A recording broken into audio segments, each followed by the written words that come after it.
Breaking news, as multiple outlets are now reporting that Jason Momoa and they fought behind the scenes of Aquaman 2. The two, they couldn't get along at all, and Warner Brothers, they knew about it. They reportedly did nothing while the two were fighting, and this may be one of the reasons that Aquaman 2 is such a bad movie. Now, this is something that we haven't heard about before, and it could explain certain comments, like Walter Hamada telling us in Virginia that the two, they quote-unquote lack chemistry. And it may also explain why Momoa, a businessman, decided that he would follow JD in the middle of the Virginia trial. Knowing people would see it, he didn't undo this, still hasn't undone it yet. And why he's publicly gone to bat for other work colleagues. People like Ezra Miller in a movie he's not tied to, but he hasn't said anything publicly at all. In fact, he tries to get away from it when it comes to AH.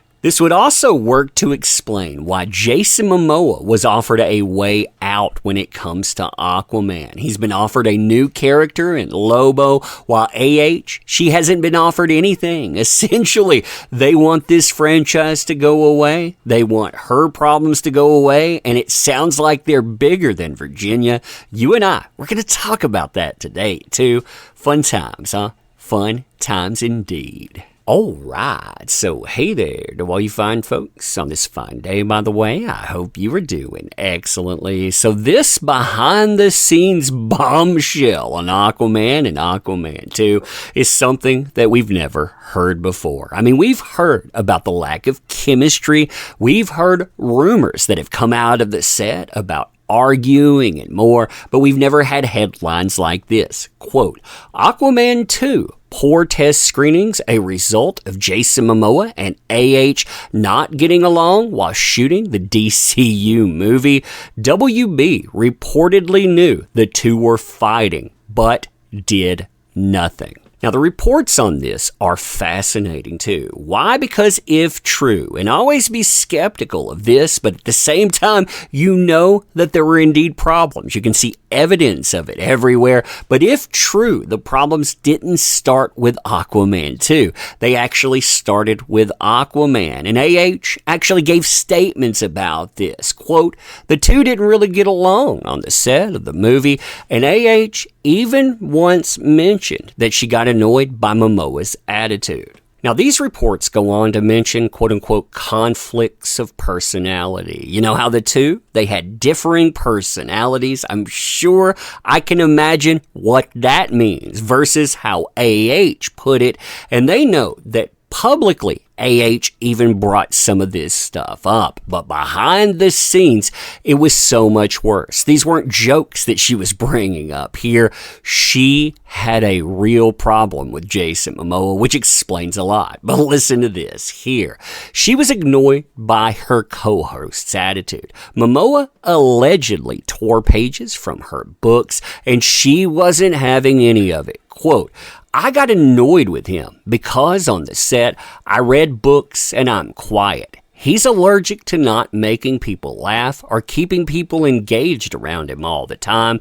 So he started stealing my books so I'd be forced to pay attention to him. You see how that's framed there? And again, people took that statement as a joke when it first came out, but they're telling you, no, these weren't jokes. These were part of the problem. That's why they quote unquote lack chemistry and why they didn't want to bring her back. Now, we know for a fact that between Aquaman and Aquaman 2 that you did indeed have Warner Brothers try to get rid of How do we know that? Well, she put it on record herself. These are from sealed documents that came out of Virginia. She said, and she blames this on JD, which doesn't make sense, by the way. I mean, we're talking about a multi-billion dollar franchise. She's one of the main characters. And even though she's one of those, on February 22nd, 2021, she was released from her Aquaman 2 contract. She says they brought her back too, ultimately, but She was unable to negotiate her deal, including a salary increase and bonuses, because the effort was focused. And when you think about that, I mean, again, they're saying that she was such a problem here that they didn't want her back. They would bring her in for minimal pay. And additionally, and again, remember, these are her own words. She is self-reporting this. Her role was significantly diminished between Aquaman and Aquaman 2, with them going in and rewriting scripts. You can tell they had a problem here. They had a real problem. And it doesn't make sense that JD's statements, they would have caused this. This has to be an issue that is going on behind the scenes. You have issues with Warner Brothers, issues with Momoa. That it definitely makes sense. Now, these newer articles plus previous articles, they say, yes, this continued well into Aquaman 2. You had conflicts of personality. You had problems behind the scenes. In places like Pop Topic, they expanded on that, saying wine. Wine became a major issue. You know, you've seen some of that behavior, they said. And we did see a video at one time where it looked like Jason Momoa was rebuking AA. She tried to kiss him publicly. That's when it looked like he was like, no, I'm not having any of that. It didn't look like the two, they got along at all. And even Walter Hamada, this would be the then president of Warner Brothers, he said, yeah, the two, they didn't have chemistry. Listen to this statement. This, explains a lot when you think about it behind the scenes, because it shows up on the camera. You know it when you see it, and the chemistry just wasn't there. Hamada testified during the trial. He also explained it took a lot of work editorially to make it seem like the two had romantic chemistry in the first movie.